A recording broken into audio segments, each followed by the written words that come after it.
बच्चों, स्वागत है आपका मेरे चैनल माई हिंदी टीचर में। बच्चों, आज मैं आपको क्लास 8 की हिंदी बुक भाषा मंजरी से पाठ 10 राम का भरत को संदेश पाठ पढ़ाने जा रही हूँ। राम का भरत को संदेश पाठ को तुलसीदास ने लिखा है और ये रामचरितमानस से लिया गया है। बच्चों, रामचरितमानस के अयोध्या कांड से लिया गया है ये राम का भरत को संदेश। इसके बारे में आपको थोड़ा सा कवि परिचय तुलसीदास जी के बारे में बता देती हूँ। गोस्वामी तुलसीदास जी भारतीय जन जन के नायक एवं हृदयहार हैं। उनकी कृति रामचरितमानस सनातन धर्मावलंबियों का पवित्र धर्म ग्रंथ है। तुलसीदास जी का जन्म 1497 ईस्वी में तथा मृत्यु 1623 ईस्वी में हुई थी। इनकी जन्मस्थली बांदा जिला उत्तर प्रदेश के राजापुर गांव में माना जाता है। कुछ इनके जन्म स्थान उत्तर प्रदेश के सोरो को मानते हैं। ये सम्राट अकबर के समकालीन कवि थे। इनकी रचनाएं अवधी एवं ब्रज भाषा में है। इनकी प्रमुख कृतियों में रामचरितमानस, विनय पत्रिका, कवितावली, गीतावली एवं दोहावली प्रसिद्ध है। राम का भरत को संदेश के बारे में पाठ परिचय करा देती हूँ बच्चों। प्रस्तुत पाठ तुलसीदास द्वारा रचित रामचरितमानस पुस्तक के अयोध्या कांड से लिया गया है। मैंने आपको पहले ही बताया।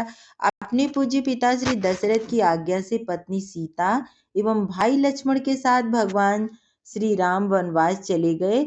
उनके छोटे भाई भरत को जब यह पता चला कि वे गुरु वशिष्ठ, मुनियों, राजा जनक एवं अन्य परिजनों के साथ वन चले, वहां वे श्री राम से वापस लौट जाने की विनती कर रहे हैं, मना रहे हैं उनको कि आप वापस लौट जाइए, किंतु मर्यादा पुरुषोत्तम राम मान नहीं रहे हैं। उनको था कि मुझे पिता की आज्ञा मानना है, मुझे वन में जाना है, तो इसलिए वो मान नहीं रहे। वे वापस लौटने की मनाही कर दिए। उन्होंने मना कर दिया कि मैं वापस नहीं जाऊंगा, किसी भी हाल में वापस नहीं जाऊंगा। अब भरत उनसे विनती करते हैं। क्या कहते हैं भरत? उनसे विनती कहते हैं कि कुछ ज्ञानवर्धक शिक्षा दे दीजिए मेरे प्यारे भाई, आप मुझे कुछ ज्ञानवर्धक शिक्षा दें, जिससे आपकी अनुपस्थिति में यानी आपकी गैर मौजूदगी में मैं भी अयोध्या के राजकाज की जिम्मेवारी संभाल सकूं। राम भरत से कहते हैं कि जब तक हमारे गुरु, देखिए यहाँ पर लिखा भी हुआ है, अभी मैं आपको बताऊंगी, पहले मैं इसके सारांश बता देती हूँ। वो कहते हैं कि हमारे जो गुरुजनों की आज्ञा के अनुसार धर्म का पालन करना चाहिए। हमारे जो गुरु हैं, मुनि हैं, नृप हैं, जनक आपके साथ हैं, तो हमें चिंता करने की आवश्यकता नहीं। वे हम सब की रक्षा करेंगे। बड़ों की आज्ञा पालन से व्यक्ति का पतन नहीं होता, नुकसान नहीं होता। गुरुजनों की आज्ञा मानना राजधर्म है। ये देखिए बच्चों, यहाँ पे चलिए पढ़ देती हूँ। ये दोहा और चौपाई के बारे में भी पढ़ देते हैं। देखिए यहाँ पे पाठ 10 राम का भरत को संदेश तुलसीदास ने लिखा है। अभी मैंने आपको उनके बारे में कुछ बताया, थोड़ी सी लाइन बताई कि ताकि आपको पता हो कि ये तुलसीदास हैं कौन। इस राम का भरत को संदेश पाठ का सारांश क्या है, आखिर इस दोहे के माध्यम से तुलसीदास जी कहना क्या चाहते हैं, किसके बारे में ये पाठ की चर्चा हो रही है, रामचंद्र जी और भरत के बारे में चर्चा हो रही है। चलिए पढ़ते हैं दोहा।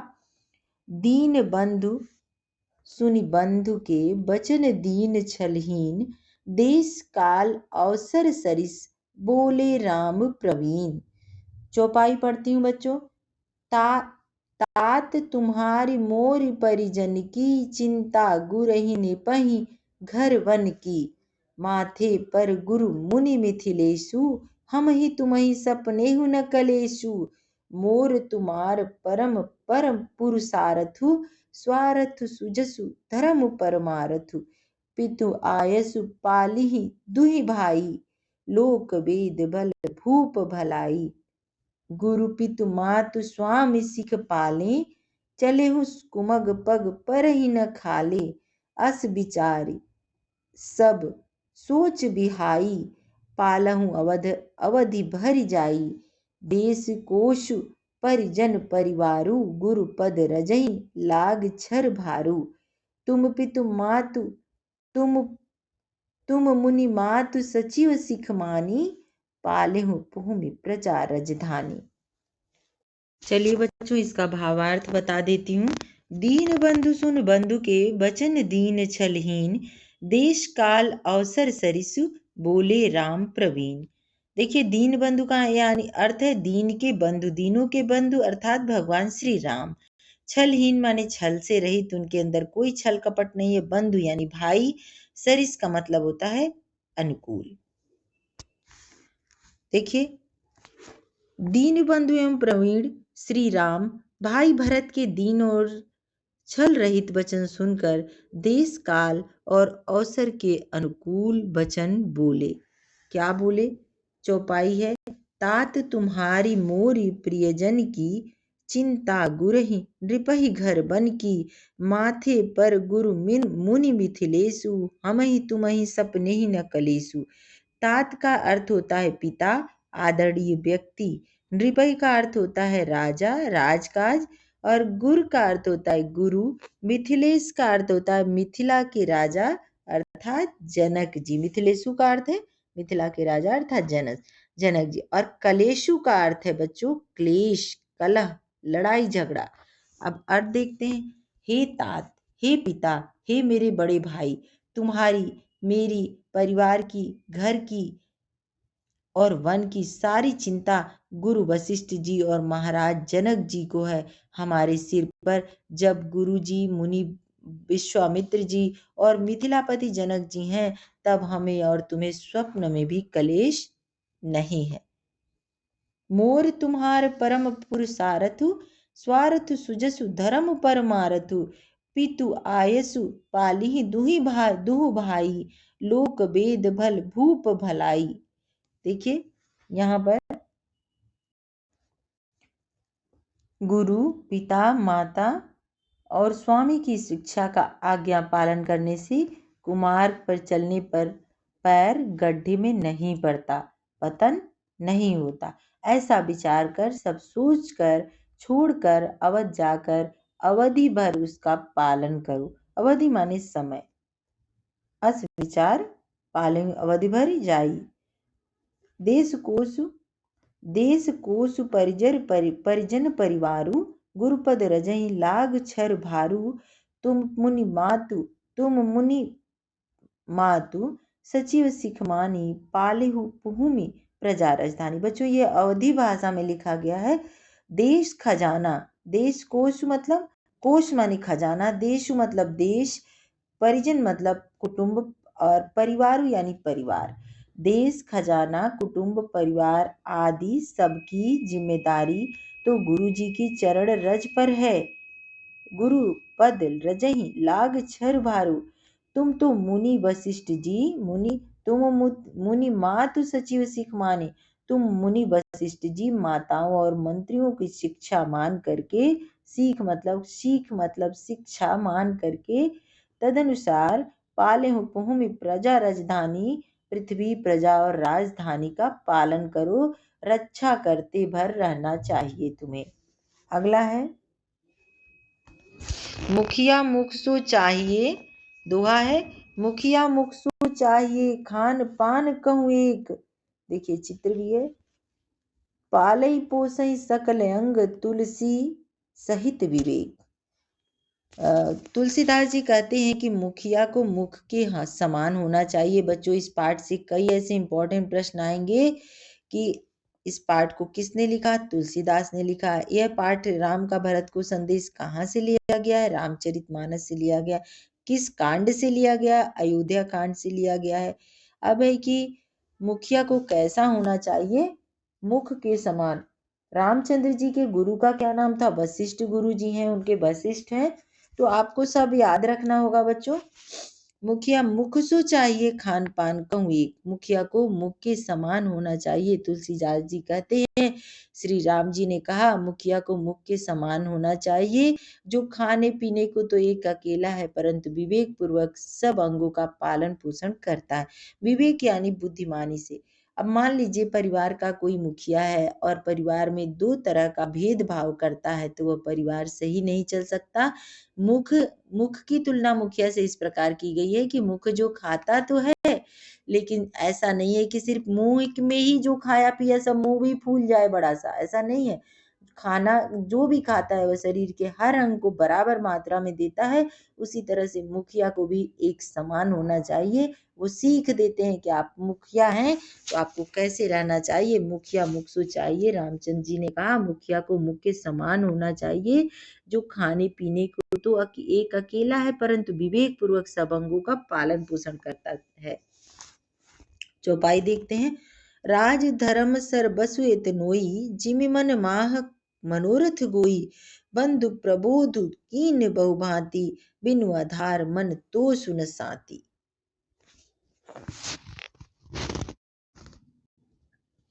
राजधर्म का सर्वस्व सार भी इतना ही है, जैसे मन के भीतर मनोरथ छिपा रहता है या सदैव विद्यमान रहता है, वैसे ही राजा भी कभी अपने राजधर्म से अलग नहीं रह सकता। श्री राम जी ने भाई भरत को बहुत प्रकार से समझाया, परंतु कोई अवलंबन पाए बिना उनके मन में न संतोष हुआ न शांति हुई। भरतशील गुरु सचिव समाजू, सकुच स्नेह विवश रघुराजू, प्रभु करी कृपा पांवरी दीनी, सादर भरत शीस धरि लीनी। बहुत बड़ी बात है। पांवरी यानी जो खड़ाऊ होता है उसको। तो देखिए भरतशील, इधर तो भरत जी का शील यानी प्रेम, और उधर गुरुजनों मंत्रियों तथा समाज की उपस्थिति, यह देखकर श्री रघुनाथ जी संकोच करते हैं तथा स्नेह से विशेष वशीभूत हो गए, स्नेह भाव से भर गए, अर्थात भरत जी के प्रेम वश उन्हें पांवरी देना चाहते हैं। क्या देना चाहते हैं बच्चों? पांवरी। पांवरी यानी पैर की खड़ाऊं अपने देना चाहते हैं। तो चरण पादुका, उसको चरण पादुका भी कहते हैं, पांवरी भी कहते हैं, खड़ाऊं भी कहते हैं। तो उनको अपनी पांवरी देना चाहते हैं प्रेम बस प्यार से, किंतु साथ ही गुरु आदि का संकोच भी होता है। गुरुवर हैं तो कैसे उनके सामने मैं अपने भाई को अपनी पांवरी दूं, अपनी खड़ाऊं दूं। आखिर भरत जी के प्रेम वश प्रभु श्री रामचंद्र जी ने कृपा कर खड़ाऊं दे दी और भरत जी ने उन्हें आदर पूर्वक सिर पर धारण कर लिया। बच्चों आज के समय का होता तो कोई भाई सोचता कि मेरा बड़ा भाई बस मुझे दे ही क्या सकता है, लेकिन भरत और राम का प्रेम अद्भुत है, अद्भुत प्रेम है। चरण पीठ करुणा निधान के, जन जुग जामिक प्रजा जा प्राण के, संपुट भरत स्नेह रतन के, आखर जुग जनु जीव जतन के। करुणा निधान श्री राम जी के दोनों खड़ाऊं प्रजा के प्राणों की रक्षा के लिए मानो दो पहरेदार की तरह हैं, और भरत जी के प्रेम रूपी रत्न के लिए मानो डिब्बा हैं, और जीव के साधन के लिए मानो राम नाम के दो अक्षर हैं। बहुत बड़ी बात है, बहुत अद्भुत प्रेम भरत और राम का। कुल कपाट कर कुशल करम के, विमल नयन सेवा सुधरम के, भरत मुदित अवलंब लहेते, अस सुख जस सिय राम करहेते। रघुकुल की रक्षा के लिए कुल कपाट, कुल मतलब होता है रघुकुल या कपाट मतलब होता है किवाड़। कुल कपाट कर कुशल कर्म के, कुल रघुकुल की रक्षा के लिए दो किवाड़ हैं, ये जो खड़ाऊ मिला है उनको। कुशल श्रेष्ठ कर्म, विमल नयन सेवा सुधर्म के, कुशल श्रेष्ठ, कुशल का अर्थ है श्रेष्ठ कर्म करने के लिए दो हाथ की भांति सहायक हैं वो खड़ाऊ, और सेवा रूपी श्रेष्ठ धर्म के सुझाने के लिए निर्मल नेत्र हैं कि हमारे भाई ने हमें अब सही रास्ता दिखा दिया। वो खड़ाऊ नहीं है, वो निर्मल नेत्र हैं, पवित्र आंखें हैं।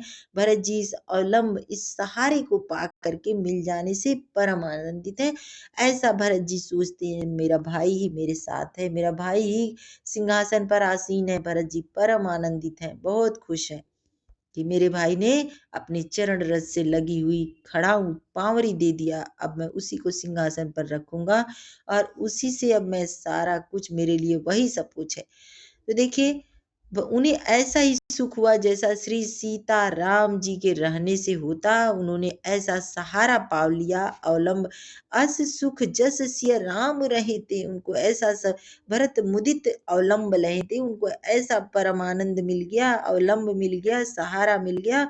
वो इतना परमानंदित हो गए, खुश हो गए कि ऐसा लगने लगा जैसे श्री राम सीता राम साथ में रह रहे हों, वह सुख उनको प्राप्त हुआ।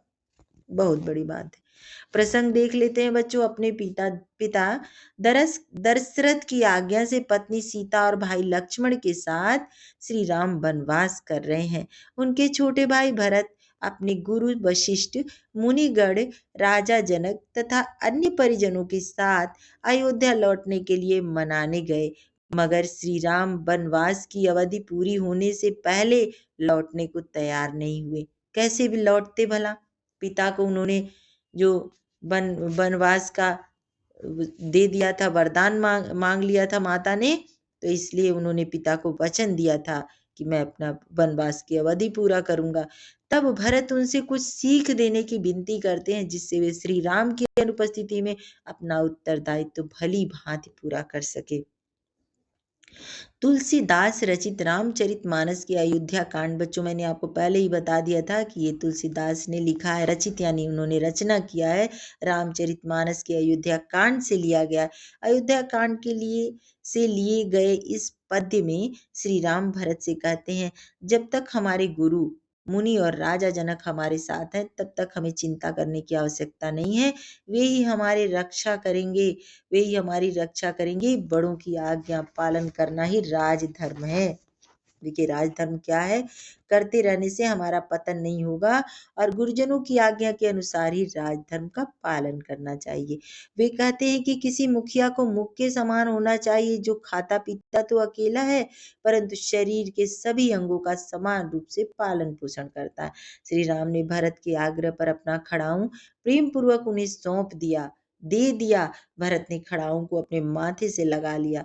भरत के लिए ये खड़ाऊं मानो उनकी प्रजा की रक्षा के लिए दो पहरेदार के समान है। उनके प्रेम रूपी रत्न को सहेज कर रखने वाला सीप है।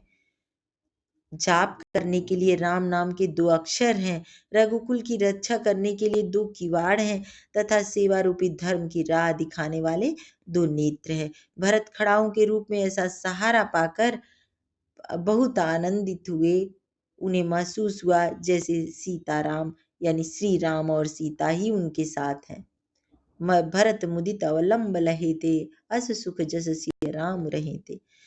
चलिए बच्चों, इसका मैं आपको ये बता देती हूँ कि चौपाई और दोहे में क्या अंतर होता है। बच्चों, ये बहुत ज़रूरी है, तो आपको इसके बारे में थोड़ा सा बता देती हूँ कि रामचरितमानस दोहा चौपाई पद्धति में लिखा गया एक महाकाव्य है। दोहा क्या होता है? दोहा छंद में प्रथम एवं तृतीय चरणों में 13 एवं दूसरे तथा चौथे, देखिए, प्रथम और तृतीय चरण में 13 एवं दूसरे तथा चौथे चरणों में 11-11 मात्राएं होती हैं। बच्चों याद रखिएगा, दोहा के प्रथम और तृतीय चरणों में 13-13 और दूसरे और चौथे चरणों में 11-11 मात्राएं होती हैं।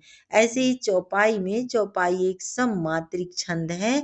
इसमें मात्रिक सम छंद है। इस छंद के प्रत्येक चरण में 16 मात्राएं, जैसे 4 चरण का एक चौपाई, 4 चरण का एक दोहा होता है, तो दोहे में तृतीय और प्रथम और तृतीय चरण में 13 और द्वितीय और चतुर्थ चरण में 11-11 मात्राएं होती हैं बच्चों। लेकिन चौपाई में चारों चरणों में 16-16 मात्राएं होती हैं। देखिए, तुलसीदास जी का जन्म कहाँ हुआ था, ये भी देख लीजिए, शब्दार्थ भी देख लीजिए। सब शब्दार्थ मैंने आपको बता दिया है, देखिए। और ये पाठ यहीं पर समाप्त करती हूँ बच्चों। अब इसी चैप्टर का मैं multiple choice question, objective type question लेकर के आपके पास आऊँगी। आप लोग मेरा चैनल ज़रूर सब्सक्राइब कर लीजिएगा, ताकि आपके पास क्वेश्चन मेरे पहुँचते रहे, मैंने जो भी वीडियो बनाती हूँ आपको मिलते रहें। धन्यवाद।